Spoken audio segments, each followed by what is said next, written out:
A história universal é o conflito da natureza no homem e fora dele, semelhante aos grandes espetáculos da natureza, nos quais suas correntes de vida colidem umas com as outras. O terremoto, a tempestade, a tormenta, a beleza da destruição, a grandeza da vontade de vencer. É estúpido e repugnante buscar progresso na busca da utilidade e a utilidade no progresso. Do ponto de vista do filisteu do progresso, a história é sem sentido. E graças a Deus, os poderes criados pelo homem correm contra os outros. O homem é um elemento de toda a natureza viva que se levanta em rebelião contra a natureza. Ele pagará por esse desafio com sua vida. Através de tal audácia, o homem se distingue de todas as outras coisas vivas, que como pura natureza, se misturam no tecido do universo natural. A humanidade é o herói desta tragédia. A história mundial é o ato final da própria tragédia. Quem diz isso é Oswald Spengler. O homem não é mais que uma epopeia, um piscar de olhos do destino do mundo. Hoje, a maior parte da tragédia da cultura já passou. Eis então o nosso estado, o de um fim trágico. Encontramos-nos hoje na calada de uma noite de um dia que não vivemos. Enquanto civilização, vivemos nossa velhice. Esta não é uma consideração absurda. Toda sociedade possui seu ritmo de vida, sua duração determinada. Assim ocorre também com as expressões da vida. Uma sequoia milenar não prosseguirá em seu crescimento. Uma lagarta não cresce no mesmo ritmo antes e depois de seu casulo. Ao se falar, todavia, na expressão da vida humana na história, isto é, das culturas, as grandes heranças humanas dominam um senso de um progresso constante, sobretudo pelos avanços da ciência. Mas essa não é a causa desse senso de progresso, senão que é tão somente a vontade do homem de prevalecer e de dominar. O homem, no começo, é um fraco animal. A tragédia do homem reside precisamente nisto. O homem, em seu estado natural, precisa de meios contranaturais, antinaturais. Seu intelecto, a técnica, a tecnologia. Isso para substituir sua ausência de força. Tais meios, uma hora o destroem. As culturas são artificiais, são a arma do fraco contra a natureza. Tragicamente, o homem conflita entre o ethos de um animal dominante e a fraqueza de uma presa. O homem precisa ter vontade forte, pois é fraco. Suas pulsões, seu instinto, são dominantes. Eis a contradição em sua existência. Tal contradição ele busca resolver, superar ou negar. Toda a existência da humanidade consiste em superar esta impotência. Naturalmente, ele não é dotado de armas e para sobreviver deve fabricá-las. As culturas, as grandes formas humanas, possuem uma só fonte, o medo da morte. Seus símbolos, tão importantes, o são só para ela, para cada cultura. As culturas, assim como os organismos vivos, desenvolvem-se, expressam-se segundo estágios cíclicos de nascimento, de jovialidade e vigor, de refinamento e amadurecimento e, enfim, de morte. Morte por velhice. A duração de uma cultura, assim, emula as diversas formas de vida na natureza, os estágios do ciclo da vida, as 4 estações pelas quais passam as plantas, todos estes organismos de uma natureza viva. A cultura ocidental nasce num cenário específico, o de um império romano destruído, da junção de tribos celtas e germânicas.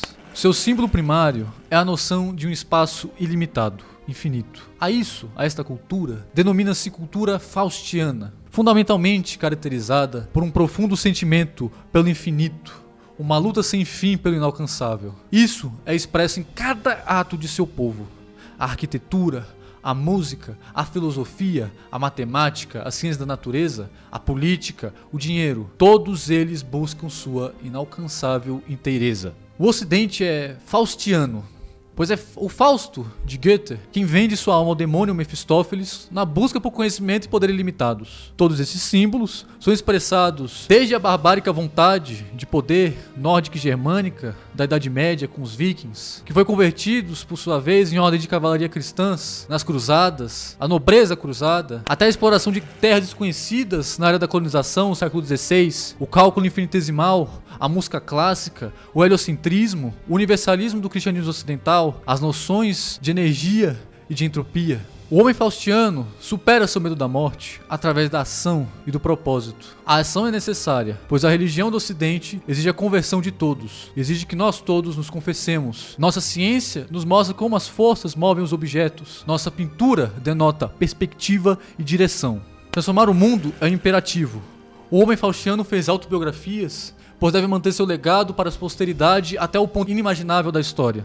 Construiu templos e catedrais cujas torres extremamente pontiagudas apontam cada vez ao céu, para onde os olhos do homem devem se direcionar. E que hoje compara-se somente aos arranha-céus das imensas metrópoles que temos hoje. A globalização, a integração dos mercados de todo o mundo, com seu sistema monetário de moeda universal e reserva fracionária, a engenharia faustiana, ela busca perene automatização, máquinas em perpétuo movimento. No fim, todavia, Fausto, ele se vê exausto de suas energias. Mefistófeles frustra Fausto e mostra a ele como toda sua sanha ilimitada não passava de uma ilusão. Na primavera do Ocidente, seu nascimento ocorrera ao início do que chamam de Idade Média, a era feudal, da nobreza e do sacerdócio. Uma cultura agrária, atada à terra e dotada de um heroísmo impulsionado pelos feitos dos santos, dos mártires, das lendas de cavalaria, dos mitos nórdicos das Edas, com o nascimento de um cristianismo distinto daquele que era cultivado no Oriente, precisamente na Arábia e no Levante. Nas artes, temos a arquitetura românica e gótica, pomposos vitrais, a música de contraponto,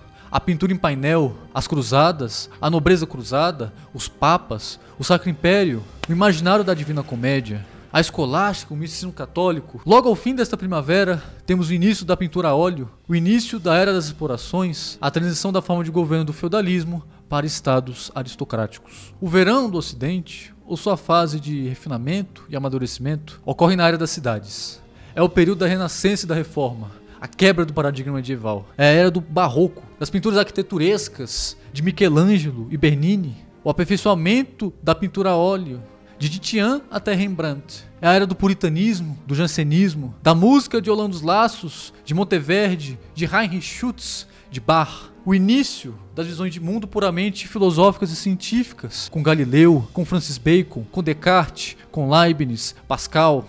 As guerras ocidentais são feitas segundo princípios estritos de honra e formas específicas de costume e de tradições. São como espetáculos de duelos. Depois, ainda temos a música clássica, desde Bach até Mozart, a arquitetura musical do Rococó, a pintura a óleo de Antoine Watteau até Francisco de Goya, o cálculo de Leibniz, a dinâmica de Newton, as explorações e o colonialismo, desde as grandes fações dos Lusíadas até as explorações de James Cook, a política de poder absoluto do rei Sol Luís XIV, a de Frederico o Grande, a noção de direito divino dos reis. Ao fim do verão, temos o classicismo, o romantismo de Beethoven na música, Delacroix na pintura, temos na filosofia figuras como Kant, Hegel, Schelling e, enfim, período de início do que temos como estado atual de civilização.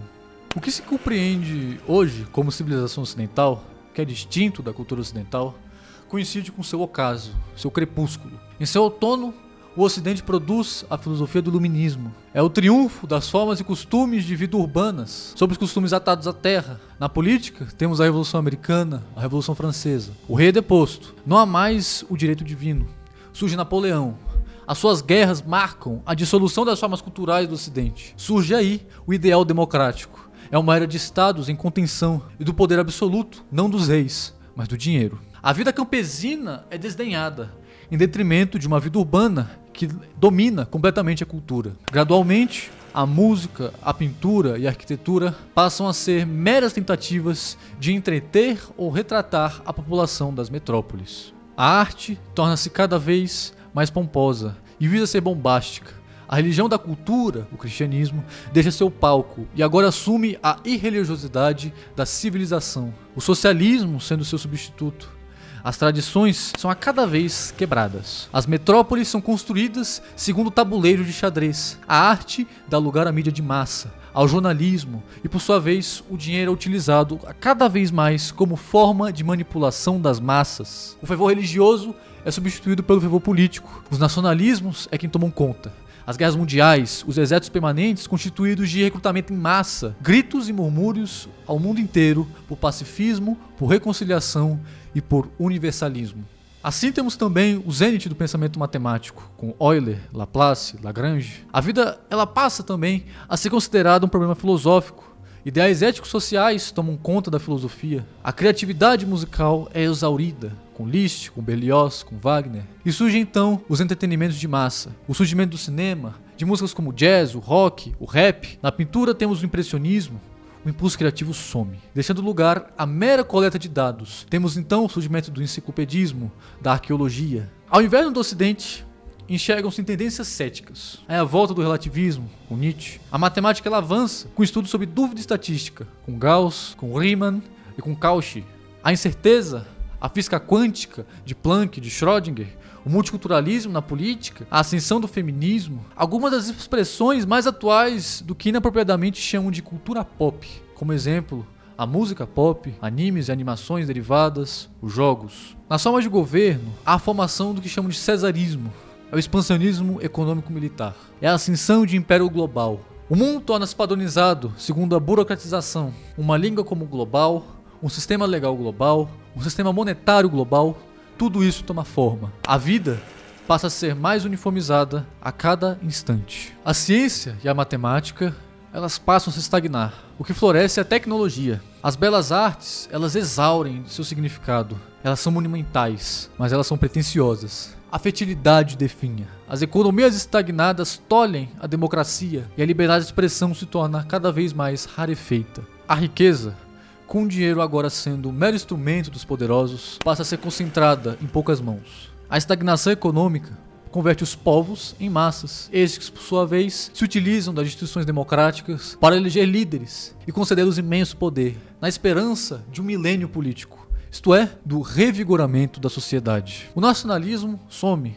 Ele murcha no culto a personalidades. É um poder sem forma, sem tradição, sem honra, somente carismático. A filosofia torna-se um jogo para intelectuais profissionais, acadêmicos. A razão filosófica cede lugar ao desamparo filosófico. O ceticismo a respeito da própria ciência leva ao refúgio em uma segunda religiosidade.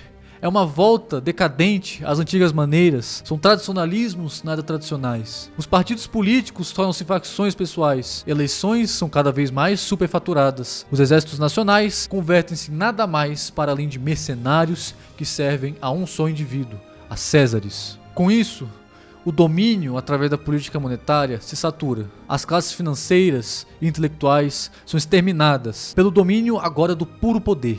Imensas estruturas e construções são feitas para se agradar às massas, estádios, coliseus, espetáculos anuais, pão e circo. Anti-intelectualismo, as classes se convertem em meras castas. Tomam forma também construções monumentais, arranha-céus, eles são erguidos para demonstração de poder. Guerras de espólio passam a tomar conta. A música torna-se cada vez mais limitada. Aos poucos, a vida primitiva ela toma conta do modo de vida altamente civilizado. A sociedade já está tão fragilizada e em guerra consigo mesma que torna-se presa fácil para estrangeiros. Os estágios estão descritos. Resta saber em qual fase se está. Sabemos, todavia, que essa civilização, o Ocidente, está velha. E o que fazer? Não depende de nós se a sociedade vive ou morre.